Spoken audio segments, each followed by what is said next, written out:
Hey guys, Duke here, and today we are going to talk about how to do the Red Rover challenge in the Deep Stone Crypt raid. This challenge is the first of 4 challenges for Deep Stone Crypt, and applies to the security encounter. For those of you new to raid challenges, they are a weekly rotating challenge that requires you to do one of the encounters in a specific way for an extra loot drop at the end of the encounter. Every weekly reset, it will rotate to the next challenge until it loops back around to the first challenge again. In simple terms, the Red Rover challenge changes the normal way of doing the security encounter due to everyone having to use the operator buff to shoot 2 panels during the encounter.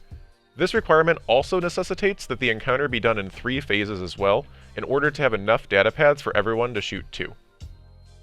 Before beginning the encounter, you'll want to assign everyone in order to picking up the operator buff. As a tip, if you are Sherping or otherwise playing with people who might be a little bit more uncomfortable with being operator and going downstairs, I would have your most experienced people grab 2nd, 4th, and 6th, as they will be the ones who also have to make the callouts for which tubes to shoot using the scanner buff as in the normal encounter. Also, by having experienced people go both 2nd and 4th, they can use their scanner buff after the quote DPS phase to quickly scan the next 4 callouts for the next team.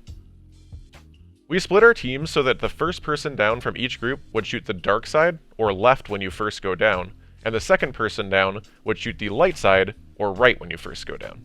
This is not a requirement of the challenge whatsoever, but can help to make things smoother and more simple. An important note to go over before starting as well is making sure all players are comfortable with the number system that you'll be using. Most teams use the numbers 1 through 5, but the orientation of those numbers is not the same for everyone. For the raids that I run, here is a quick rundown of our callouts. When coming downstairs, looking to your left will be the dark side, and to your right will be the light side. There are 5 pads on both sides, which coming to this one, this is dark 1. Then the second one we have is dark 2. The one on the far wall is dark 3. And we have 2 towards the end here, one on the back pillar, which is dark 4, and dark 5 on the side wall. Then moving over to the light side, it's basically the same concept, with 1 being nearest operator door, with light 1 and light 2 on the far pillar. Light 3 on the back side of this middle pillar. And light 4 and 5 right next to each other, with 4 on the first pillar and 5 on the wall. Also note that at any time, if anyone shoots the wrong data pad, that will cause a challenge failed. So again, it's very important to make sure everyone is on the same page for the callouts. So here's how the encounter should play out from start to finish. Operator 1, in our case DFan, grabs the operator buff and gets ready for the first callouts. A player from Darkside grabs scanner buff and makes the 2 callouts to DFan, who shoots the 2 pads on Darkside below.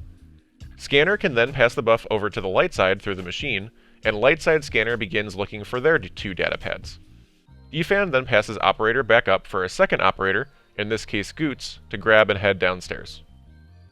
Once our second operator gets downstairs, the light side scanner should have already made the callouts for which pads he needs to shoot. Once those 2 pads are shot, DPS phase starts as per the normal encounter. The second operator will then pass the operator buff up for operator 3, in this case Martian, to grab. Scanner then gets passed down, and the first 2 tubes are called out to break during DPS, as per normal. Here's a big tip. Once DPS phase is over, aka all the tubes upstairs have closed up, the person who is still downstairs with Scanner can quickly run around and scan all 4 callouts for the next phase before Operator 3 comes down. Doing this allows for a much smoother transition, and allows for much less frantic passing of buffs during the next 2 phases. From there, it is basically just rinse and repeat. Operator 3 will now be downstairs and shoot the 2 dark side callouts, then pass the operator buff upstairs to Operator 4, which was me. I then proceed to head downstairs and shoot the 2 light side callouts, and pass operator up to operator 5, while the scanner passes it down to me to make the next 2 callouts for DPS phase.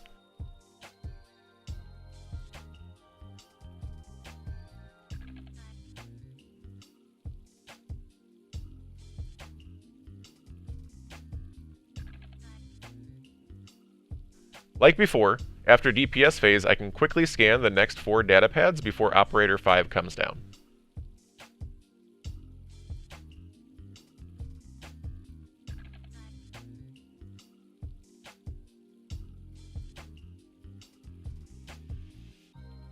Finally, Operator 5 comes down, shoots the 2 data pads on dark side, and passes Operator to Operator 6, who shoots the remaining 2 called out data pads on light side. After one last pass of Operator upstairs, which doesn't seem to matter who grabs this Operator, as everyone will have already had Operator, so the challenge is certainly based on shooting the pads, not the amount of times holding Operator, as well as passing Scanner downstairs, proceed to shoot the remaining 2 tubes as called out to complete the challenge.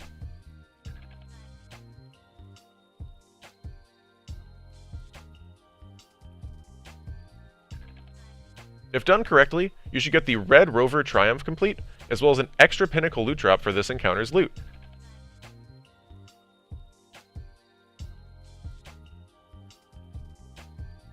I hope this challenge guide was helpful, and if it did help you, please consider dropping a like and a sub if you are new. Also, let me know any comments you may have below, as well as feedback for this video or any future videos. And as always, thank you so much for watching, and have a wonderful day.